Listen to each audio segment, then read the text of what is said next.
Yo, what's going on YouTube, and welcome back to another Destiny Taken King video. And in this video, I want to bring you guys a complete playthrough of one of the new strikes coming to Destiny in the Taken King, the Shield Brothers. Now, if you guys saw Bungie's live stream, then you may have already seen this one, but this video in particular is actually me playing through from my time when I was at Bungie, going hands-on with the Taken King. Now, for the most part, I am going to let you guys watch this video out and just enjoy it because it's a really cool strike and you don't really need me to talk over the whole thing. But again, just like last time, I want to give you guys a little bit of context. So first of all, this takes place on the Dreadnaught. And when I was actually playing the Taken King, this was my first ever experience on the Dreadnaught. So it was really cool to kind of like look around for the first time. But because we were here specifically to play the strike, I wasn't really allowed to venture off the beaten track, so I basically had to kind of follow my waypoints. So while obviously instinctively you would typically want to wander off and start exploring the Dreadnaught, that is something I'll have to save for another time. Now, when you first spawn in, you share the same environment as other people that are kind of roaming around, so whether they're doing patrol or whether there are other people doing a strike. And obviously in our situation, Dato's team was also doing a strike, so you'll actually see him running up ahead at one point near the beginning. But then obviously when you enter the no respawn zone, that is when you split apart.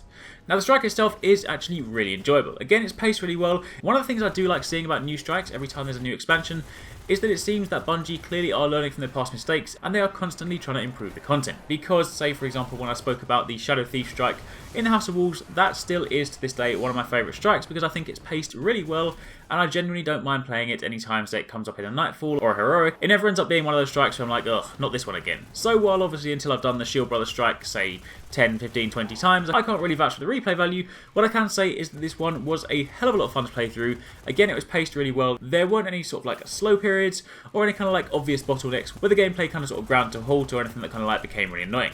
The boss battle itself is actually really good fun, and it's actually one of those things that I think could present a pretty difficult challenge in something like a Nightfall, especially if there is solar burn. There's a new enemy type, not just the new bosses, but there's also a new enemy type which is a kind of like version of the Scions, but they are burning Scions. So they basically do what the old Scions do, but this time they kind of throw fire along the ground as opposed to void. And while it could just be because I wasn't used to the strike, they did seem to be a little bit more aggressive, so this is definitely something you're going to want to watch out for, but it is still a really good strike. The setting of the Dreadnaught is really awesome. You genuinely do get this feeling that it really is a massive place, so I really cannot wait to explore that more. But a couple of other things to note before I finish up. The Hunter, or the kind of character I'm playing as this time around, is a level 40 Hunter with a completely maxed subclass tree. So throughout this gameplay you will see a couple of sort of variations of that because I start off with the regular Void Bow, where it has a single shot and it tethers to the enemy, and if you kill a tethered enemy they explode. But I do then switch over during the gameplay to the perk where it allows me to fire 3 consecutive arrows. There's also a hefty use of the evade roll throughout this strike, so you get to see that in action, and that genuinely is really good. It's really good fun, and it is really useful when you're in a pinch, provided you don't roll into a corner.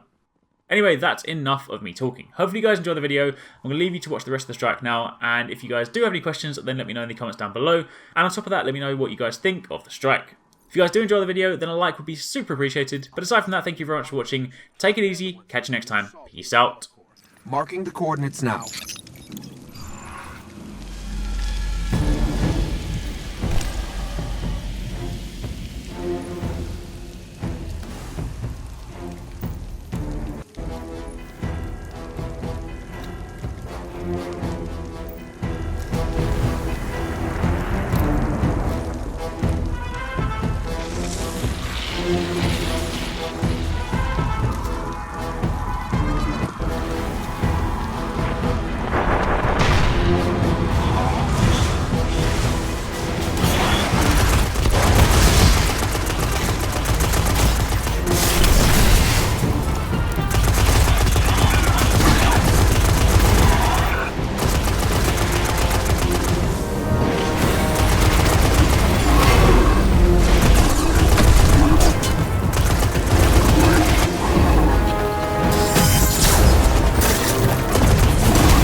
Watch out. They brought a tank to a gunfight.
Guardian down.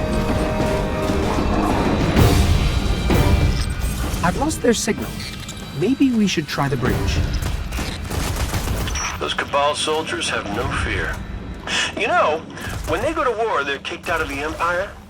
Yeah, victory is the only way they get to go home. Not a lot of people know that.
Taken and Cabal fighting for the bridge. Wherever the brothers are, they aren't here. Let's keep moving.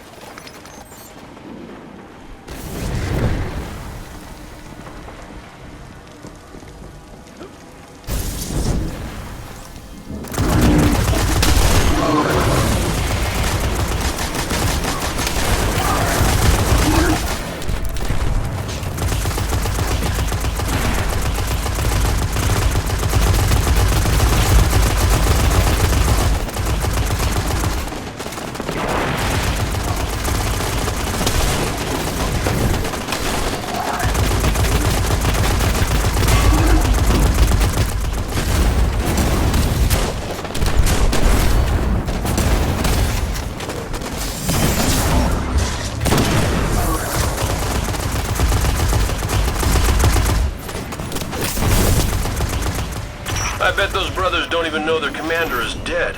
Their attack might be some kind of ultimatum. Give us the primers, or we reload the ship.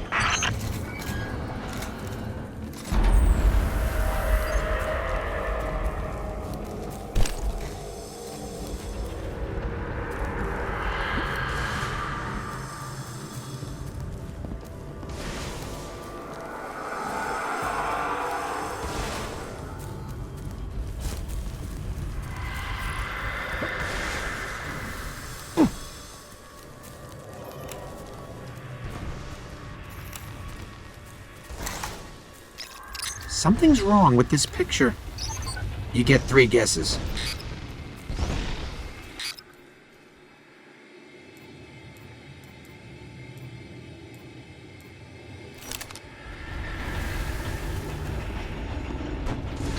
There are munitions hooked up to each structural weakness on the core.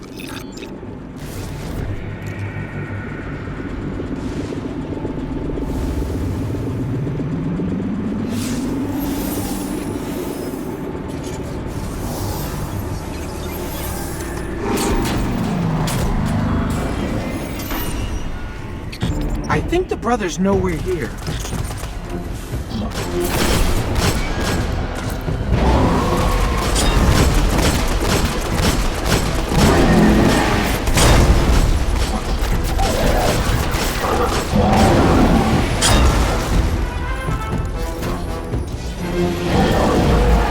Guardian down.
They're finished. I mostly keep doing this Vanguard thing for the perks and bragging rights, but I guess it's nice to keep the system from exploding too.